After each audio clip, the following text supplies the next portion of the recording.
আলাইকুম। এই শরতের পরন্ত বিকালে নীল আকাশ, আমরা সবাই মাটিতে। আমরা দুনিয়াতে এসেছি, কর্ম আমাদের করতেই হবে। হিন্দু ধর্মের বলে যে কর্মই ধর্ম, তাই না? যে জাতি যত বেশি শৃঙ্খলা, যত বেশি কর্মঠ, সেই জাতি তত বেশি উন্নত, তাই না? আমরা কাজ করব হাতে কলমে। সেই ক্ষেত্রে হাতে কলমে কাজ করার আগে কিছু বিষয় আছে, এটা মানতেই হবে। আর কিছু বিষয় আছে, কিছু না মানলেও সমস্যা নাই।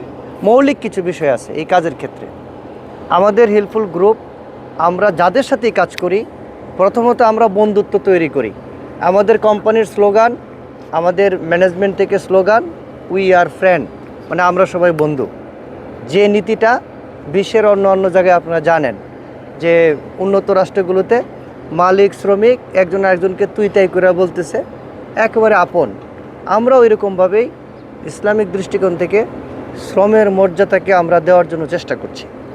আর সবচেয়ে বড় কথা হলো, যেহেতু আমরা হাতে কলমে কাজ করি, আমরা সবাই উচ্চারণ করে বলবো, সেফটি যদি 4 বার উচ্চারণ করি তাহলে কি হয়? প্রথম সেফটি নিজের, বলেন। প্রথম সেফটি আমার, দ্বিতীয় সেফটি পরিবারের, তৃতীয় সেফটি মালামাল, চতুর্থ সেফটি ক্রু, আমরা যারা একসাথে কাজ করতেছি। আমরা যারা একসাথে কাজ করতেছি। এখন এই যে 4 বার যদি সেফটি উচ্চারণ করি, এটাকে করতেই হবে। আমরা এই 54 বছরের ইতিহাসেও আজকের মাটিতে 2025 সালের সময় এসেও দেখতেছি এখন ফেসবুকের কল্যাণে বিভিন্ন জায়গায় বিদ্যুতের কাজ করতে যেয়ে মানুষ তারের মধ্যে ঝুলে আছে, মরে যাচ্ছে, পুড়ে যাচ্ছে, যা ভয়ঙ্কর এবং অমানবিক। এই জন্য আমরা কি করি, কাউকে যদি কাজে লাগাই তাহলে তাকে একটু প্রশিক্ষণ দেওয়াই প্রথমে। এই 4টা কথা আগে মনে করায় দেই। আপনি কাজ করেন আপনার জন্য, আপনার পরিবারের জন্য। তার মানে প্রথম সেফটি কিন্তু আপনার, তারপরে আপনার পরিবার, তারপরে হচ্ছে কোম্পানির বা অন্য কিছু আদার্স। সবচেয়ে বড় কথা হলো, আমরা পরিষ্কার পরিচ্ছন্ন থাকব। সবাই মিলে যেহেতু ফ্রেন্ড হয়ে গেছি, আর তো কোনো ঝামেলা নাই। বন্ধুর উপরে তো কিছু নাই, বন্ধুর কাছে সব কথা শেয়ার করা যায়, তাই না? আমরা প্রত্যেকের সাথে মনের ভাব আদান প্রদান করব, পরিষ্কার পরিচ্ছন্ন থাকব, সুশৃঙ্খল থাকব।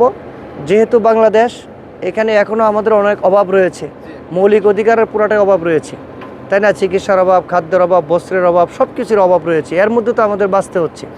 আমরা সকলে মিলে এমনভাবে সামনের দিনগুলোতে আগাবো যেন প্রজেক্ট শেষে সবাই একসাথে শেষ হাসি হাসতে পারি। অ্যান্ড আমাদের মধ্যে যদি একজন, মানে যেহেতু আপনারা সবাই অভিজ্ঞ এই লাইনে কাজ করতে করতে, এটা বিশ্ব স্বীকৃত যে বাংলাদেশের মানুষদেরকে একবার দেখানো লাগে না।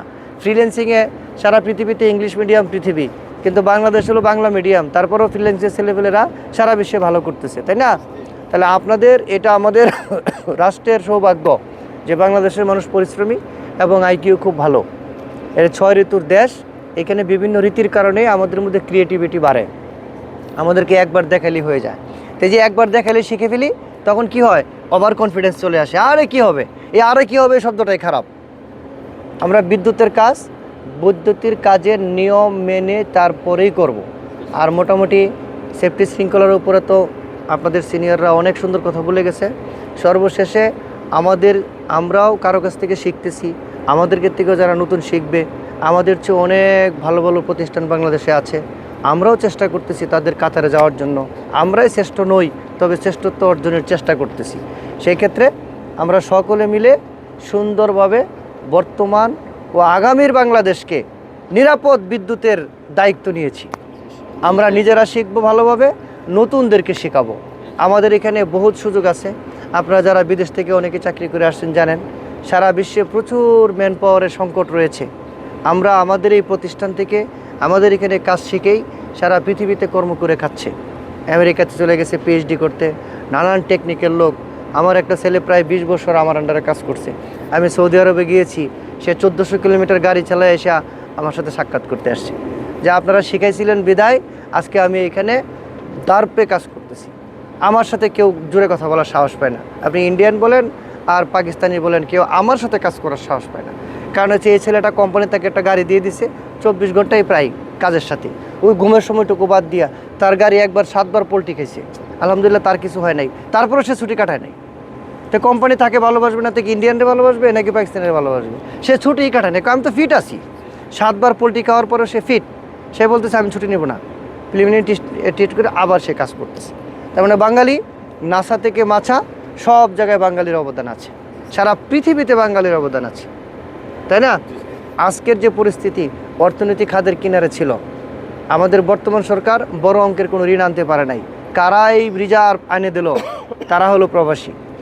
এই প্রবাসী, আপনার এমনও রেকর্ড আছে, আমি একবার মালয়েশিয়া থেকে ফেরার পথে দেখছি একটা মানুষ মানে বিমানের আগে চলে যাওয়ার মতো তার যে টেন্ডেন্সি, এরকম করতেছে।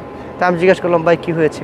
বললো যে সন্তানটাকে আমি বাংলাদেশে রেখে আসছিলাম পেটে, তার এখন 13 বছর বয়স, আমি 13 বছর পরে মালয়েশিয়া থেকে বাংলাদেশে যাচ্ছি, তাহলে আমার গতি তো বিমানের গতিতে বেশি থাকবেই।